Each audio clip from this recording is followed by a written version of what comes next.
उत्तर भारत के एक छोटे से गांव सोनापुर में कड़ाके की ठंड पड़ी रही थी। दिसंबर की रातें जैसे हड्डियां जमा देने को उतारू थी। कोहरे की चादर इतनी घनी होती कि सुबह सुबह रास्ता दिखाई नहीं देते।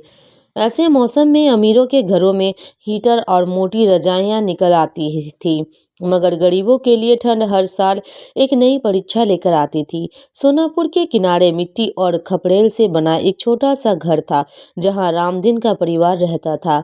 रामदीन गांव में मजदूरी करता था। उसकी पत्नी धन्नो, बूढ़ी सास, माँ, दो छोटे बच्चे और नई नई ब्याही बहू सीता इसी घर में रहते थे। घर में ना बिजली का सही इंतजाम था और ना ही ढंग का बिस्तर। सर्दियों में सब लोग पुराने फटे गद्दों पर सोते और ऊपर से एक ही पतली सी रजाई ओढ़ते, जो ठंड रोकने के नाम पर बस दिलासा भर देती थी। सीता की शादी को अभी 6 ही महीने हुए थे। मायके में अभी गरीबी थी, लेकिन वहाँ माँ ने पुराने कपड़ों को सिल कर 2-3 रजाइयाँ बना रखी थी। ससुराल आकर सीता ने पहली बार ऐसी ठंड देखी, जहाँ रात को हाथ पैर सुन्न हो जाते थे। वो कुछ नहीं कहती, बस चुपचाप सबके साथ रजाई के एक कोने में सिमट जाती। एक रात ठंड कुछ ज्यादा ही बढ़ गई। हवा घर की दरारों से सीटी बजाती हुई अंदर घुस रही थी। बूढ़ी सासू माँ लगातार कांप रही थी। धन्नो ने चिंता से कहा, अम्मा, आज तो ठंड कुछ ज्यादा है, कहीं तबीयत ना बिगड़ जाए।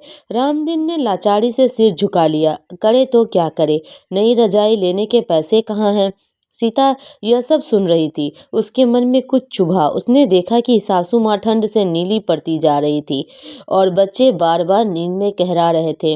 उसे रात सीता को नींद नहीं आई। वह रजाई को सब पर ठीक से फैलाती रही और खुद ठंड में सिमटी रही।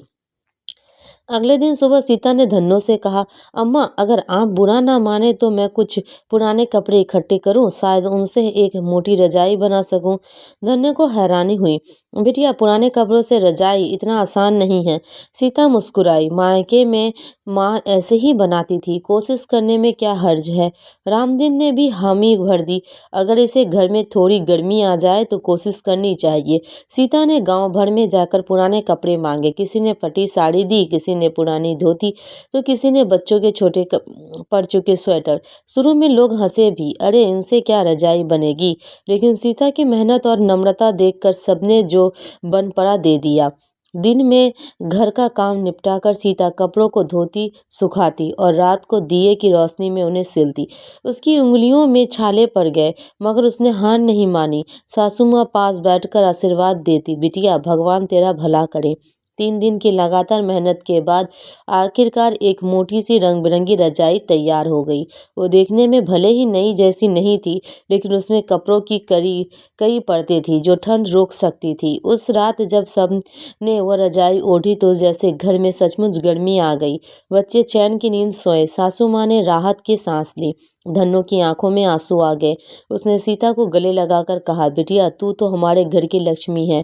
रामदीन भी भावुक हो उठा। सीता, तूने आज हमें सिर्फ रजाई नहीं दी, बल्कि सुकून दिया है। धीरे धीरे यह बात पूरे गांव में फैल गई। लोग सीता की समझदारी और मेहनत की तारीफ करने लगे। कुछ महिलाओं ने उसे रजाई बनाना सीख लिया। अब गांव में कई गरीब घरों में पुरानी चीजों से बनी गर्म रजाई दिखने लगी। ठंड का मौसम बीत गया, मगर सीता की बनाई रजाई सिर्फ सर्दी से बचने का साधन नहीं रही, वो परिवार के लिए एक याद बन गई, त्याग, प्रेम और आपसी सहारे की।